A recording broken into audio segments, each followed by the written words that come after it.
the Afikoman portion is actually, it's extremely important because it tells us one very deep clue about what day it is pertaining to the actual Passover itself. Right. It tells us that this is not actually the night of Passover. That's because there's no lamb present. There's no lamb present. Okay, he breaks the bread and says, "This is my body broken for you." Now, there are 3 matzahs. Likewise, there are 4 cups. There are 3 matzahs that are eaten on the night of Passover. The middle matzah is the one that is called the Afikoman. Translated loosely, it means dessert, or that which comes after. Okay. Interesting, right. Yeah. So the Afikoman is broken, first of all, and then it is actually hidden, part of it, for the children to go and search for, and then the children, the one who finds it brings it back to the whoever happens to be officiating the ceremony, and then they have to bargain for it back, and then sometimes it can be a pretty hefty price. It's supposed to be whatever the child demands, right? So $10, $100, what have you. But it's to instill this idea that this is a precious thing, because this piece of bread ultimately does represent redemption in some fashion. However, it doesn't necessarily represent the sacrifice the same way that the sacrificial lamb would. Okay? Right. So if Jesus being the perfect Lamb of God, right, slain before the foundation of the earth, he's the lamb who was sacrificed for our Passover.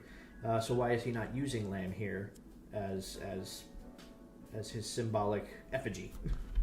There's a lot of big words. That it stands out. It stands out that he's not using it. He's using the Afikoman. And while the Afikoman definitely has the symbolism there, it's not a one-to-one equivalent to the lamb. To the lamb per se, unless it is not the night of the actual Passover, or if lamb is not available. When lamb is not available for any reason, in the modern age, it's not available because there's no temple for us to sacrifice the lamb in. And so Jews today do not use lamb, or some don't even eat lamb as part of the meal. Right, to keep the lamb sacrifice sanctified in its own right. Yes, because if there's going to be lamb at the table on Passover, it should have been because it was sacrificed. Right. Okay. So they won't even do that. But the Talmudic tractate Pesachim 119b actually does dictate that in the absence of lamb, the Afikoman can serve as the lamb. That's so that is a ruling that's already been made. Yes. Around the same time that the master was alive. Yes. And so he, in keeping with a Judaic Talmudic tradition, him being a rabbi himself, keeping with a Talmudic Jewish tradition, is using the Afikoman in place of lamb, because likely he was holding this Seder the night before the actual Passover with his disciples. It is customary to do in that time. You hold kind of a mock Seder the night before, teach your disciples how to do it so that they can go home and do it with their own families, and then go on to teach their own disciples how to do it. So you would have it with your disciples the night before. Then they would have it the actual Passover Seder with their families on the actual night of. On the night of. Okay. Yes.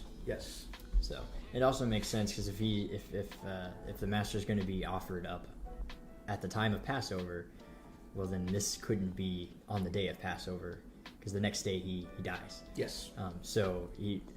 So that makes sense. It just the congruency. Yes. Makes sense. Yes, he would have been. So he would have died the day of preparation of Passover.